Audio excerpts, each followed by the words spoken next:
Master Taru. In this video, we're going to do 3 examples that is going to strengthen our knowledge of factoring and strengthen our knowledge and use of properties of exponents.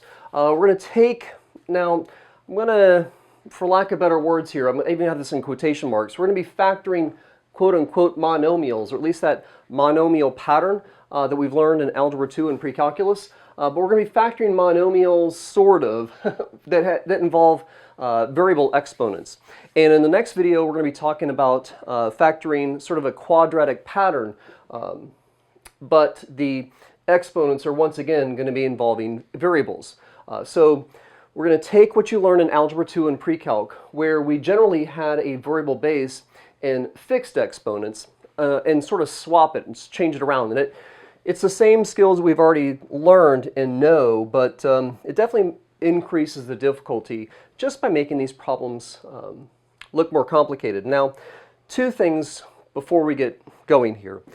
I'm loosely, which is terrible for a math teacher to say, using the term of monomial. Now, a polynomial is a function where you may have just one term like 1, or you might have a couple of terms like 1, or maybe say 11x squared plus 2, where a polynomial is a function where you have one independent variable and all the powers that are on those variables are positive integers.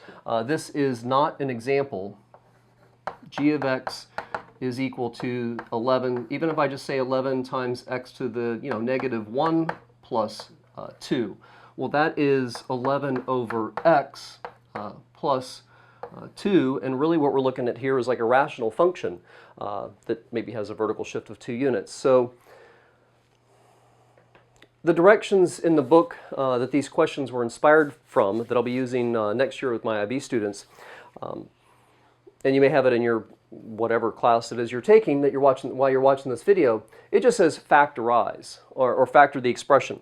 But this first video, it's going to be more of that sort of factoring out a single term, and in the next video we're going to be looking at a quadratic type pattern and working through it that way. So hence me saying that we're loosely factoring out monomials, but monomial is a polynomial with one term, and that's not really what these are. Another thing we need to remember is when we look at something like an example where I say factor, I don't know, how about 12x squared minus 15x to the 4th, okay? Now, if you look at these 2 terms, you might recognize that both 12 and 15 have a common factor of 3. And you might also realize that there's a power of 2, x squared. There's a sort of a factor of x squared, if you will, inside the factor here of x to the 4th. It can be, x to the 4th can be written as x squared times x squared. And when we identify those common factors that are part of both of these terms, we can pull those common factors out of each of those terms kind of with division. Yet it's going to kind of show up as multiplication. So we're going to say that, hey, within each of these 2 terms, we can take out a factor of 3x squared. And I'm going to write that in front of parentheses, indicating that it's a, I'm going to write this binomial as a multiplication of another binomial. But to show that we have that multiplication of 3x squared, we have to balance that with division. So we have basically 3 times 4 times x squared. We're going to divide out that 3x squared.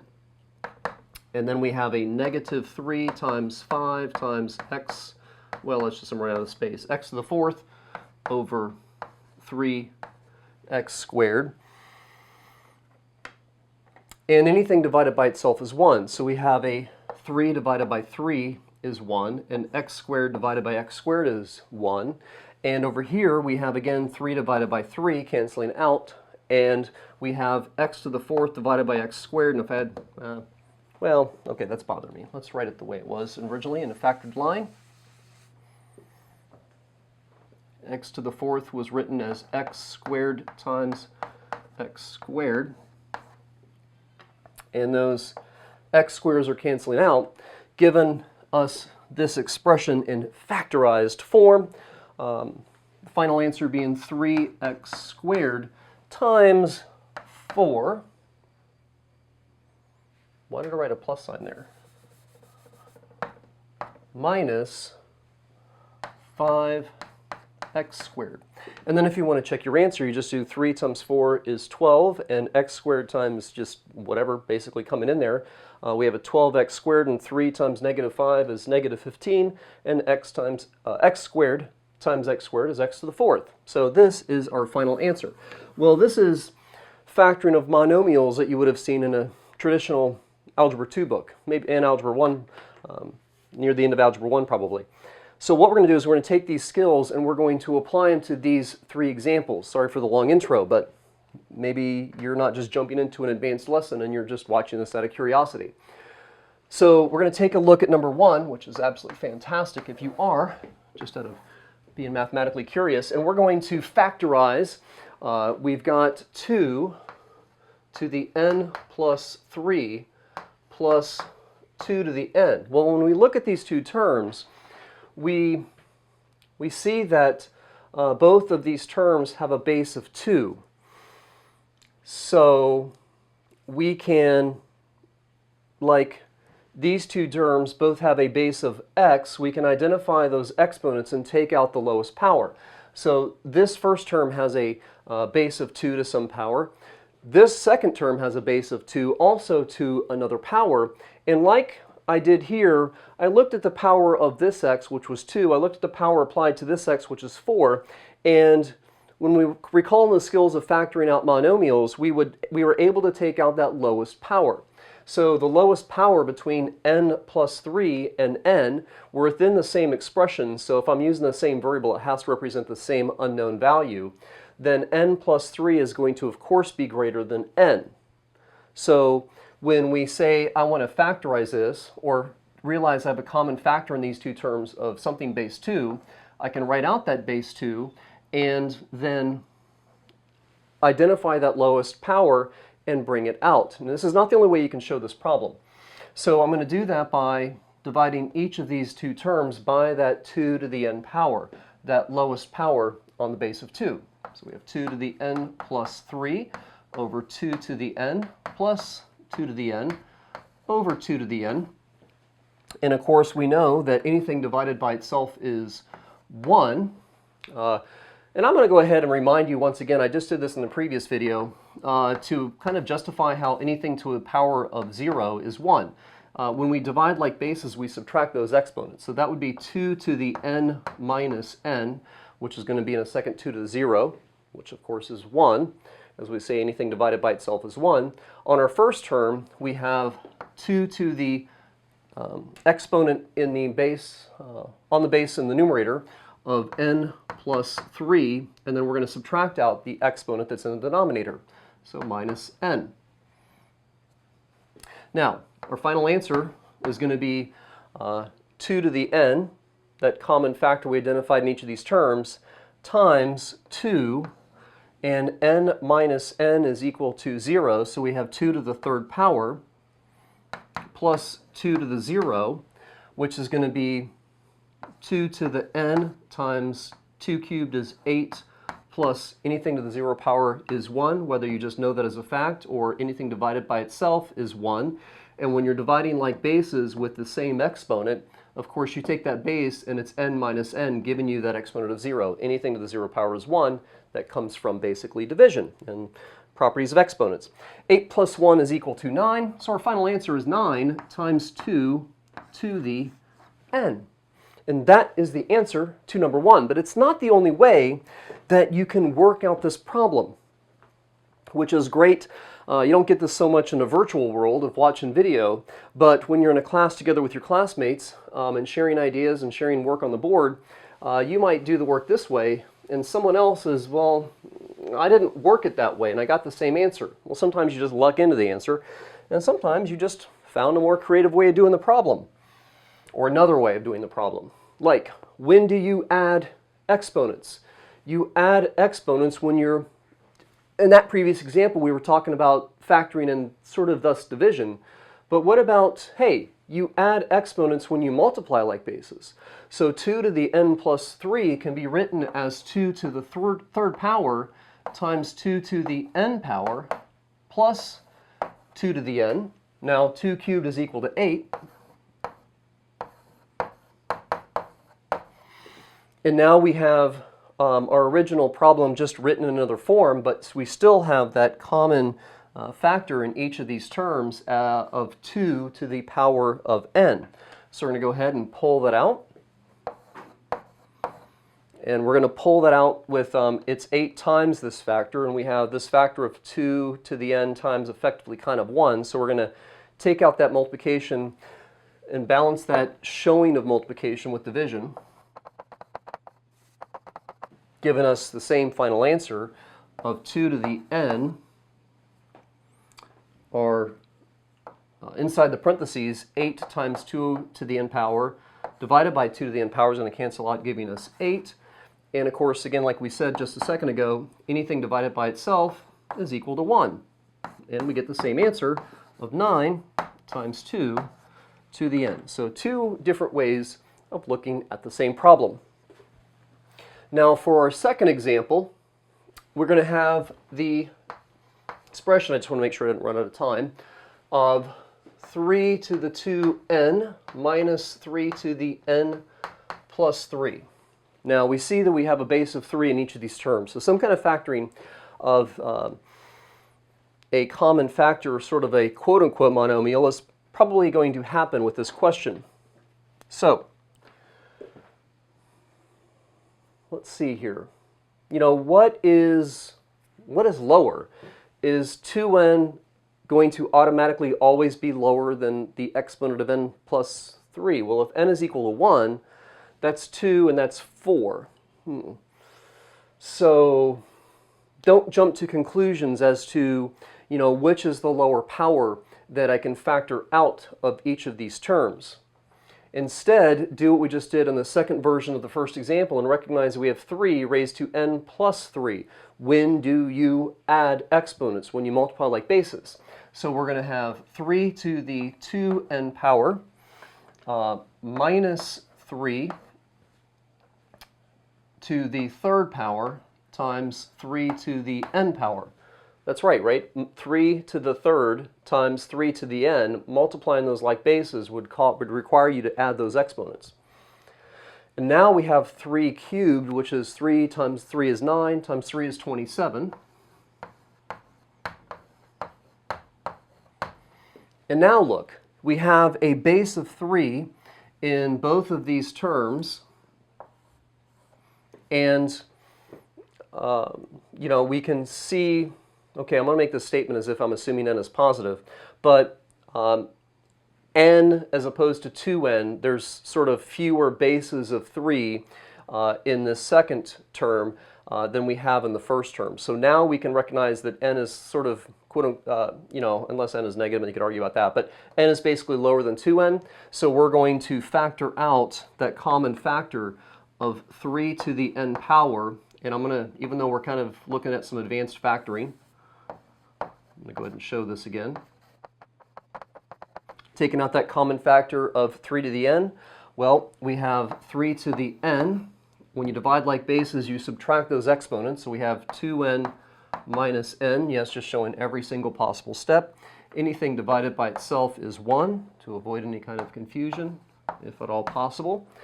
And, of course, 2n minus 1n is just n. So we have 3 to the n times 3 to the n minus 27. And that is the end of our second example. Now for our third example, and even though I'm quite sure that's right, I'm very unfortunately prone. Oh, there's nothing to read. Well, good. I'm not asking you to. Excellent. Okay. So for our last example, oh, we always check my work, even my own work. You could almost argue I should especially check my own work. So here we have 9 to the n plus 1 plus 3 to the 2n minus 1. And this might not fit in this space, but we'll see if we can get that to fit. Now, what's different about our last example that we didn't see in our previous two? Well, the second one's already up here. The same base. The first two examples, if we recognize that we had a couple of, and within our terms, we had that same base showing up multiple times, maybe there's an opportunity to factor that power out of the expression. And while base 9 and base 3 are not the same, where powers like, 3 squared is equal to 9, it's not too complicated to write 9 as a base of 3. So we have 3 squared raised to the n plus 1 plus 3 to the 2n minus 1. Well, we talked about the multiplication property of exponents, the division property of exponents, and now when you have a base that has stacked exponents, that's a power property. We're going to be able to bring this n plus 1 down and distribute it or multiply it to the power of 2. So we're looking at 3 to the 2n plus 2 power plus 3 to the 2n minus 1. So this last example has a little bit of work to get the bases to be the same, whereas our second example had a little bit of work to just make sure that we're identifying that this exponent here above the, or applied to the second 3, is indeed smaller than the power that we have applied to the first base of 3, just to make sure that we don't maybe end up with our final answer with negative exponents. Well, here we have an exponent of 2n plus 2 and 2n minus 1. So our exponents are actually very, very similar. Though both of those exponents have that term of 2n, it's just we have a plus 2 and minus 1. So clearly the 2n minus 1 is going to be overall a smaller value than the 2n plus 2. So we're going to take out, like we did way back in Algebra 1, where we're factoring out monomials, you're going to take out that lowest power that's on the common base. So we're going to take out that 3 to the 2n minus 1, and that's going to be, now I'm just going to kind of skip this middle step here, where we have 3 to the 2n plus 2 minus, and I'm going to put this in parentheses because there's two terms in this exponent. When you divide like bases, you subtract those exponents, and we are dividing out the 3 to the 2n minus 1. So we're going to subtract those exponents. So 2n plus 2 minus 2n minus 1. And then plus, remembering that we're dividing out, factoring out, basically with division. 3 to the 2n minus 1 divided by 3 to the 2n minus 1 is just going to be 1. So distributing this negative and combining like terms, our next line is going to be 3 to the 2n minus 1, and we have 2n minus 2n is 0, and we have 2 minus a negative 1, or 2 plus 1, which is equal to 3. So we're looking at 3 cubed plus 1. Now 3 cubed is 27 plus 1 is 28, so we're looking at 28 times 3 to the 2n minus 1. Okay, now this is I'm pretty happy with this answer. If I had a student get to that, I'd be thrilled. It shows a lot of knowledge, it shows factoring skills and comprehension. You've got good understanding of properties of exponents. But you might go in the back of your book and see your answer written as a fraction. So this is a case of, or maybe you're doing a multiple choice test and you do all this work and you don't see that as one of your choices. So how might that look different? Different versions of the same answer. Well, we have a base of 3 that has subtraction of basically two exponents. And when do you divide exponents? Excuse me. When do you subtract exponents? I kind of gave it away. When you're dividing like bases. So we might write this as 28 times, and we have 3 to the 2n minus 1. So maybe the subtraction of these two exponents came from a division of two values of base that had a base 3. So maybe it's 3 to the 2n over 3. right? That's 3 to the first. When you divide like bases, you subtract those exponents. So 3 to the 2n divided by 3 to the first is 3 to the 2n minus 1. Okay, interesting. So maybe this is one of your answers.